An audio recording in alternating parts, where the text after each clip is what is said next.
Good morning everyone, hope you had a good weekend, hope your portfolio did a bit of work for you, earning some dividends and bonuses and a bit of capital appreciation, all that good stuff guys.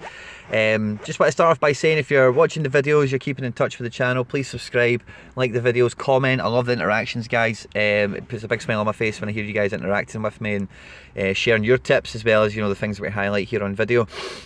We'll be doing our 100 subscriber giveaway later tonight once I get back home. I was going to do it in the car, but I didn't fancy doing a video of me drawing bits of paper out of a hat from my passenger seat. I just didn't think it would look too great. So I'll be doing that later tonight. You'll get 2 videos out of me. But the video today, guys, the topic we're going to be chatting about is basically part 2 of a video we did about 5 weeks ago called players that should be breaking the £5 barrier. Okay, now if you're new to the channel and you've not seen the previous video, what we've just to give you a brief kind of synopsis, the £5 barrier guys, once you get a player into this kind of realm, they don't really tend to hover away from it too much, and if you look at the guys that are in this region now, like your Kroos, Werner, Jesus, Foden, Mane, Ali, Aguero, these guys have been around this level for a long period of time. We've got some new guys to the party like Hazard and Piaczek and Zaniolo and Greenwood and whatever as well, but you tend to find once these guys get into this realm, your player that you've bought for maybe £2, £4 or whatever, they tend to be quite a safe hold longer term. And we did a great video the other day on long-term criteria, and we're basically applying some of this to these players, and you'll see how it kind of pans out. Okay, so the 3 players I wanted to chat to you about today, the first one is a defender, and as soon as we find him we will chat about him. There he is there, Ben Chilwell. Okay, so I don't need to tell you too much about Ben Chilwell, you won't know already. He's a very attractive, promising left back playing for Leicester. As you'll probably know, Leicester have sacked their manager Claude Puel over the weekend, so they'll be looking to get a new manager in. And the thing with that really draws me to Ben Chilwell is what you find with young exciting players and whatever as well, and Leicester and Puel in particular has been quite a strong kind of rigid defensive team this year. But as soon as a new manager comes in, you get that new manager wave, you tend to find these players kind of go up a level, and depending on who the manager is, might be able to improve him from specifically coaching him individually. Okay, but left back guys is a position where a lot of clubs will be looking to fill in the summer in the Premier League and abroad. Okay, and Ben Chilwell ticks a lot of boxes. He's doing well enough at Leicester as it is at the moment. If we look at whoscored.com, we'll have a look at his average rating for this season. He's getting into the England national team. We've got an international break coming up at the end of March, which will draw people to him, and he'll push his price up definitely. And also as well, England are in the Nations League final and the finals, and again, if he makes that, then I'd be very, very surprised if he's not pushing it. Okay, but as you can see there now, he's just hovering underneath that average of 7 at the moment. Okay, he's got 2 assists, he's playing every week, tackles per game is good, dribbles per game is good, shots is quite low, he's not really a shooting, he's more of a crossing kind of fullback. Okay, his average rating is a bit low. Okay, but if you look at his last bit of form against really big teams, Tottenham, Man United and Liverpool, he's been doing really, really well in the last couple of weeks, and over the season he's been fairly solid, but that's why his average is a bit low, because he's probably been that game against Southampton and game against Cardiff. He's had games where he's just he's not been negative, in terms of his impact on the match, but he's not been as positive as maybe some people would like, so he's certainly getting himself on a great bit of form. And then the months coming up with international stuff, and then as the closer you get to summer guys, the more links will come out.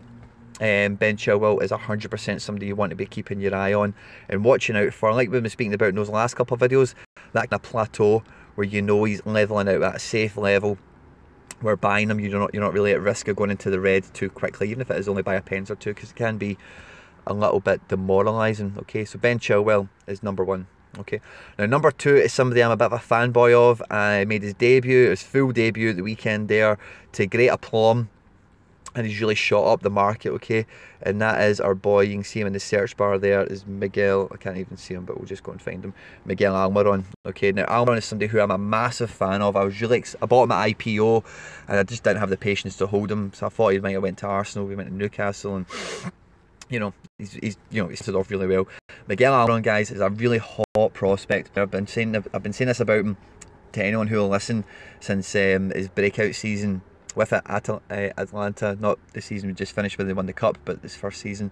For an attacking midfielder, guys, he's got so much going for him. Pace, he can pick a pass, he can shoot from distance, he's got so much, and the more you see him in the Premier League, the more good performances Newcastle have where he's the focal point, 100% this guy is only going to go up. He's got everything going for him again, he's in his mid-20s, so he's at the peak of his powers, he's not a young 18 you're old and tested or anything like that. He's very assured, very confident.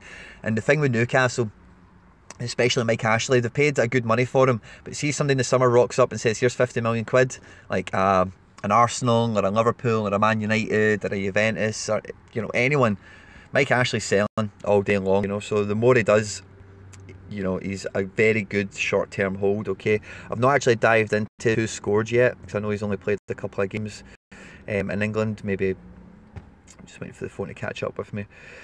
But the more he plays, guys, and the more he gets attention from like match of the day and all this type of stuff as well. He's only, I don't even think he's even bloody listed on this yet, is he? No. Oh, there he is there, 7.2. So in MLS, you can, stats are mental, you know. I'm a big MLS fan, and it's something I kind of spoke to his maybe longer videos further away ago. But as you can see, first game, mate, got 18 minutes against Wolves, you know, 6.2 is okay, and then he played 81 minutes against a very poor Huddersfield team and get 8.2, okay. So not that tells you everything you need to know, because Huddersfield are, you know, dead and buried in terms of the Premier League itself, but Newcastle will 100% sell for money, especially if Rafa doesn't stay. And the longer the more performances like this guy puts in, he's definitely just going to be shooting up the market. There's no ifs, buts or maybes about it. Okay, and then the third one I wanted to come to, I've spoke about him before. Again, it's not going to be any massive revelation, but I just can't believe how long he's hovered around this £4.50 mark, and that's Van Dijk. Okay, now the thing with Van Dijk is you really need to be aware of the Bayern Munich match. He didn't play the first leg, so he comes into the second leg. If he absolutely bosses it at the back, keeps Lewandowski quiet and Liverpool qualify, then he is just going to rocket, you know, straight back up. Okay, if Liverpool get knocked out, then you might need to wait a little bit longer for that £5 barrier to be broken, you know. But Van Dijk is, we all know we all know what he's all about, and we all know what he brings to the table in terms of a centre-back, and he's pretty much rated as the best centre-back in the world. But with the upcoming international break as well, with Holland are coming on leaps and bounds with Van Dijk and De Ligt at the back. So you can expect to see that continue to rise, you know, on that front as well, guys. But he is a wee bit of a gamble, just if you're not sure if Liverpool are going to qualify or not. But as you can see in the big matches, guys, you know, he's just such a solid player. And for the guys who are above him, especially in terms of defenders, there's no real reason why he shouldn't be a lot higher. As you can see on the whoscored.com, he's the second highest defender, but I'm really surprised Ramos has really fallen off the pace recently, actually. But for the gap between Kimmich and Van Dijk is so massive, and for what he offers, the only thing Van Dijk is missing on this is a couple of goals, and he's very potent from corners. And I know from his time at Celtic he's good at free kicks and this type of thing as well. And all he's needing is one big match day where he scores, or Liverpool get a clean sheet and he wins best defender of the day, and he's going to fly right up. And between now and the end of the season, that's 100% possible to happen at least once. And if it goes from £4, so let's just call it £4.50 up to £5, that is ninth. So a ninth is just less than 10, so just about a 10% rise, which between now and the end of the season, for somebody at £4.50 odd, is a fairly safe return on investment, guys. Okay, so they're the three players we're kind of earmarking for the £5 barrier next: Ben Chilwell, Miguel Almiron, and Virgil van Dijk. I know none of these are massive revelations, or as I say, they're not like little gems you've ever heard of, guys, but this week there's two midweek Premier League fixtures. But other than that, there's not a lot going on midweek. No Champions League, not a lot of stuff on the continent. So this will be a good week to be buying players, especially when you see movement going around, people just chasing